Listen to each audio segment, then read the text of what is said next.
We've had so many horror movies come out about creepy and possessed dolls. Probably the two most popular horror movies that have to do with this, or the dolls that are in the horror movies, are Chucky and Annabelle. What if I told you that some of these movies were inspired by real life dolls? During Spooktober last year, I talked about the real Annabelle doll, and this year we're going to dive into Robert the doll, who is said to have inspired Chucky, in addition to mentioning other dolls that people claim to be haunted.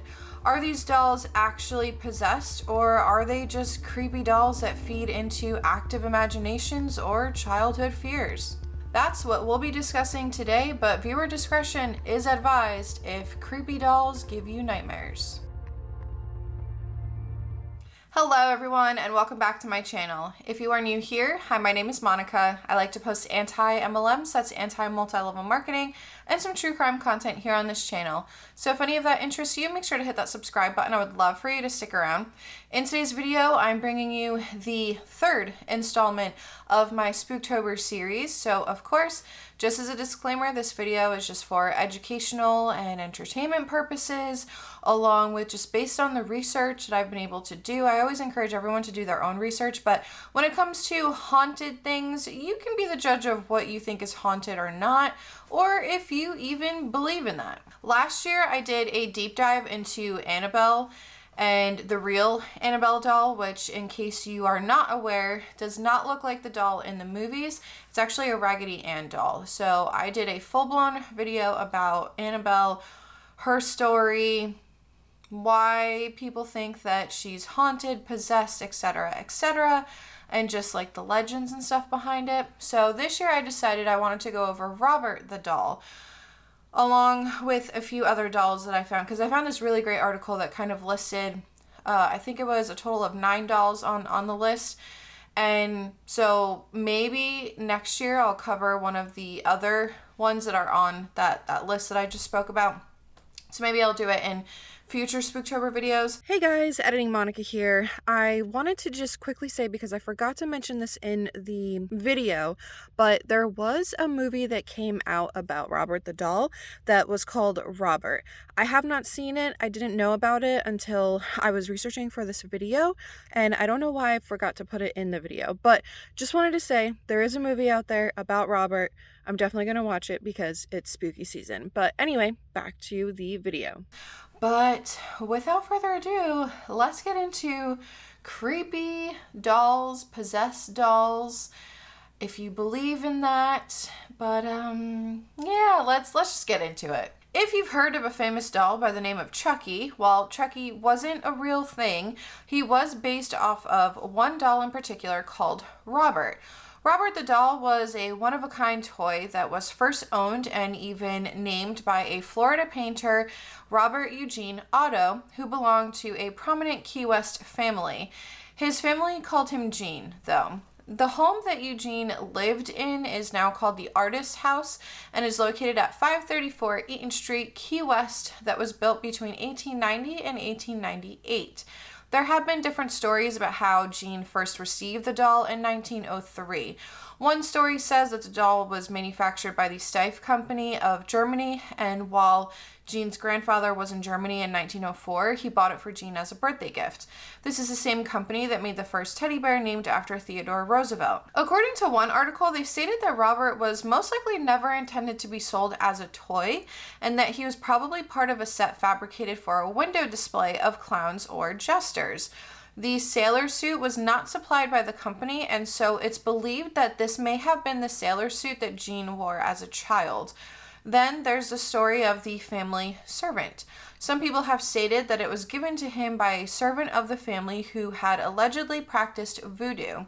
The doll was supposed to be her way to get revenge, since she had been abused by the family. However, what I would like to point out is that during my research, I did look up voodoo and found that it is an established religion, which I found so fascinating because there's, I guess, at least the way that I'm understanding it, there's the black magic version of it that you see in all of the movies, like the horror movies and stuff. And then there's the established religious side of it, which is not the black magic type of stuff that you see in the movies. So I find that very fascinating, and I highly, highly encourage you to do your own research on that and kind of look into it a little bit further.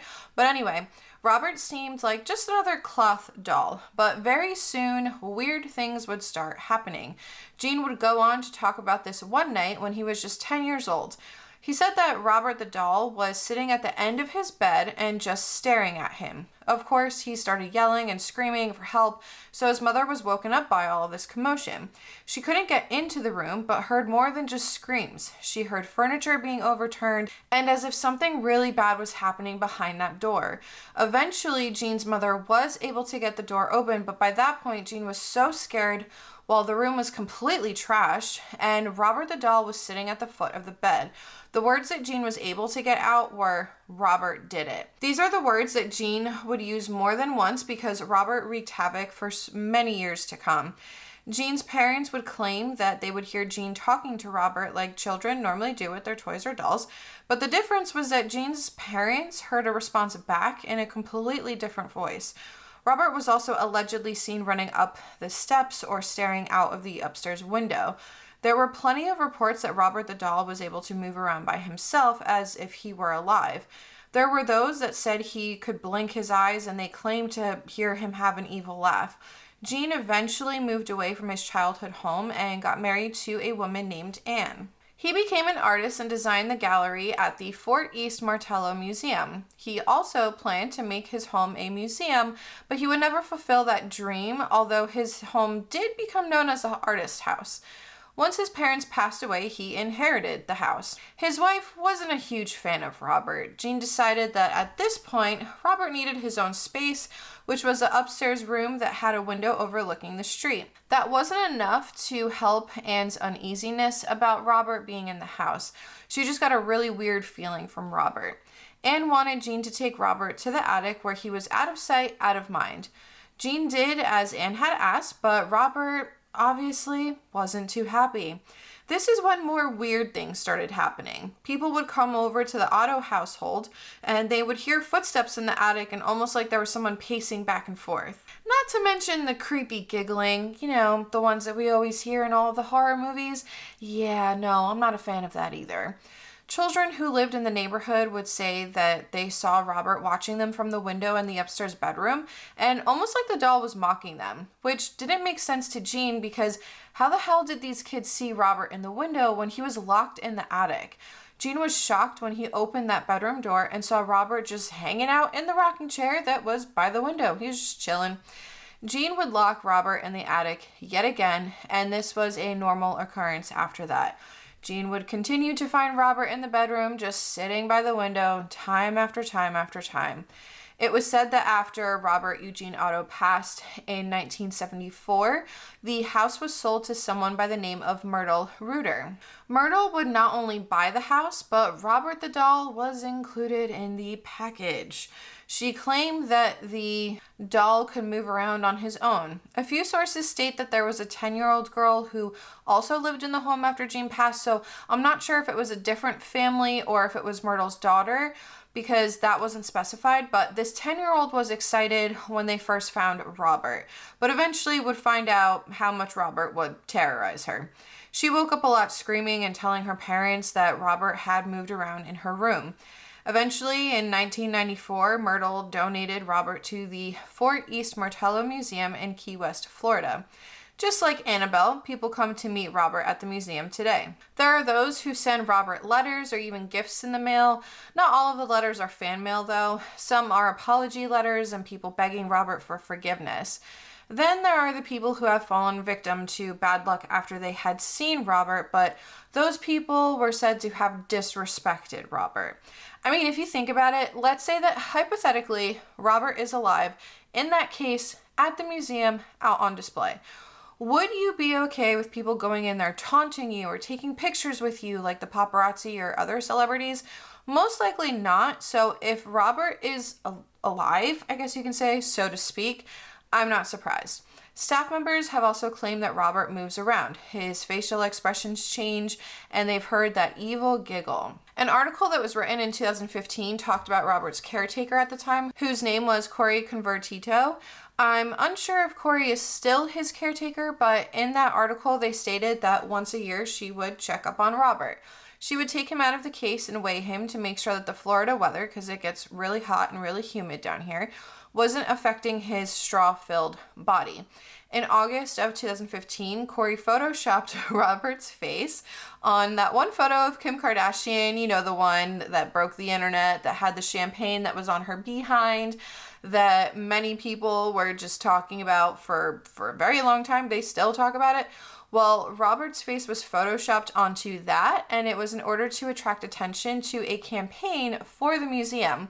If the museum was able to get enough votes, they would receive a grant. Well, the museum won that grant by a landslide, so maybe Robert isn't all evil and creepy. When Corey was asked if she thought Robert was in fact a haunted or possessed doll, she responded with the following, quote, "I don't know. I really don't. I've never had a bad experience with him. I've never felt uncomfortable. It's always been a very basic relationship, and I have a job to do, and I go and do it. And whether there's something to it or not, he just allows me to get on with my job." End quote.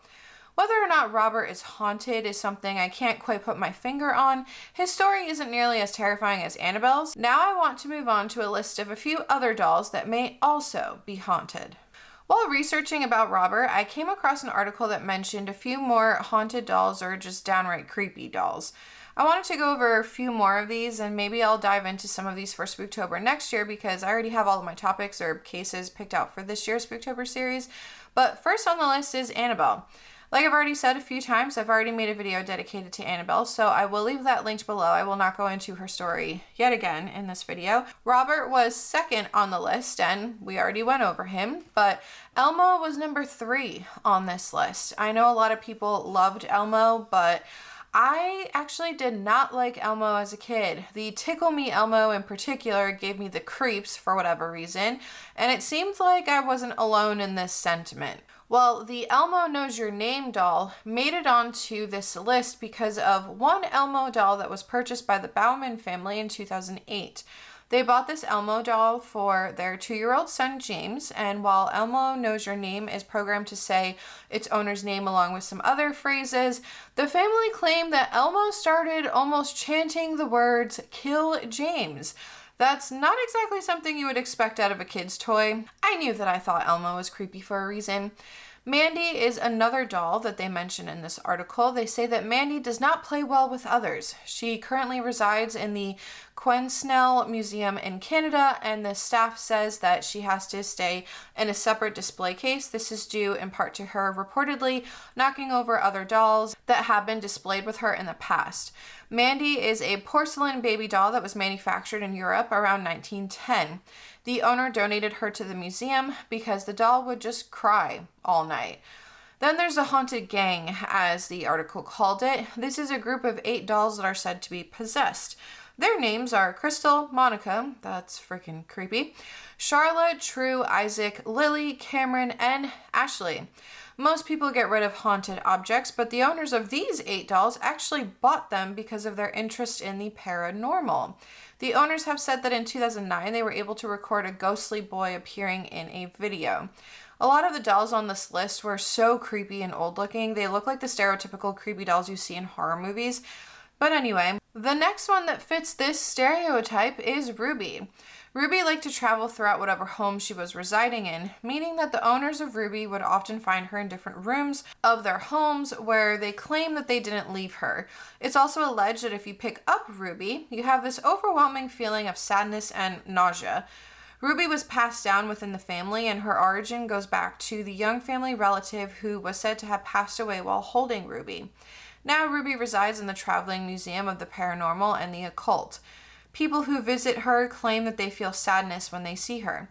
Charlie is number 7 on this article's list of scariest haunted dolls. Charlie was found in the attic of an old Victorian home in upstate New York in 1968. He was locked in a trunk with newspapers that were dated back to the 1930s with a piece of paper that had a prayer on it. The family that discovered Charlie put Charlie on display with the other dolls and toys that they had. However, they would claim that Charlie would tend to move about on his own. After Charlie was discovered by the family, the youngest daughter claimed that Charlie spoke to her in the middle of the night. The parents thought it was just their daughter having a very active imagination, but the daughter and her siblings were terrified of Charlie. It wasn't until the little girl had mysterious scratches appear on her body that her parents decided it was time to lock Charlie back up. Charlie now lives at the local artisan in Beverly, Massachusetts, right near Salem. I thought it was bad enough that someone had 8 dolls that they thought were possessed living in their home, but there's also something called the Island of Dolls. The Island of Dolls is located in a canal system just south of Mexico City.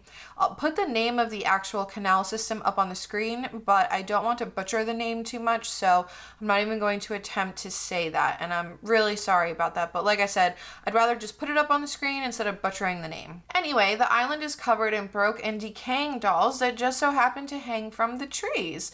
I swear, this just sounds like it's straight out of a freaking horror movie.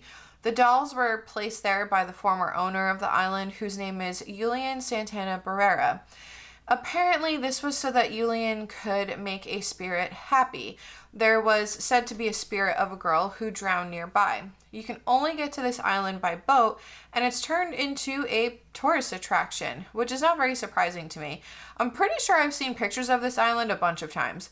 However, visitors of the island state that when they walk on the Island of Dolls, the dolls almost whisper to them. So visitors are encouraged to leave offerings or even other dolls to add to the collection. The last doll on this list is Letta the doll. Letta the doll is also known as Letta Me Out.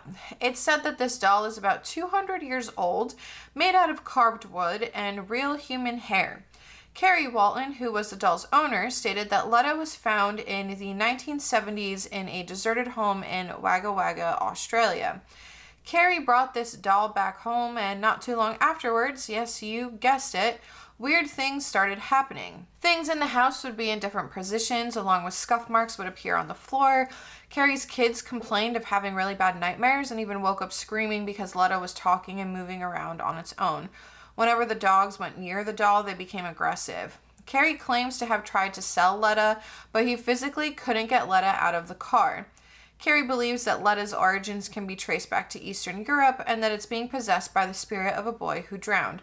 No matter if Letta is haunted or not, in my opinion, that doll is creepy looking. I know it's said to be 200 years old approximately, so of course the doll trends change over time, but it's creepy. I know that this video was really short and it was very sweet and to the point about these haunted dolls, but let me know what you guys think about these dolls, and let me know if you think that they're haunted or possessed. Have you heard of any of these dolls? And I'm just curious to know your guys' opinion on these dolls.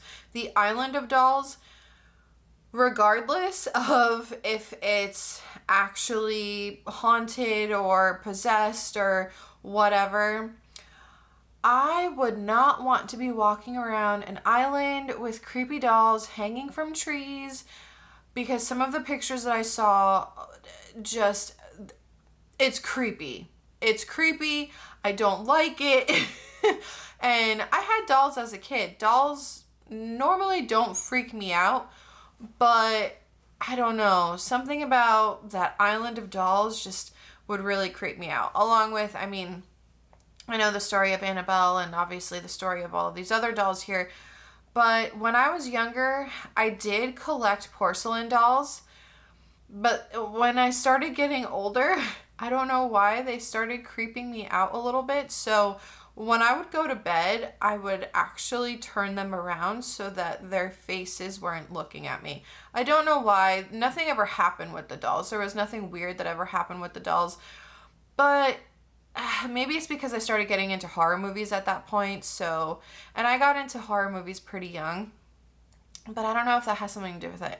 Anyway, you guys let me know what you think in the comment section below. Do you think that these dolls are haunted? Do you think this is just coincidence or maybe overactive imaginations? Because there are a lot of movies out there about creepy dolls. I mean, Annabelle is one of them. So You guys let me know what you think in the comment section below. I will see you guys next time, and this is Monica reporting to you live from a highway. Bye!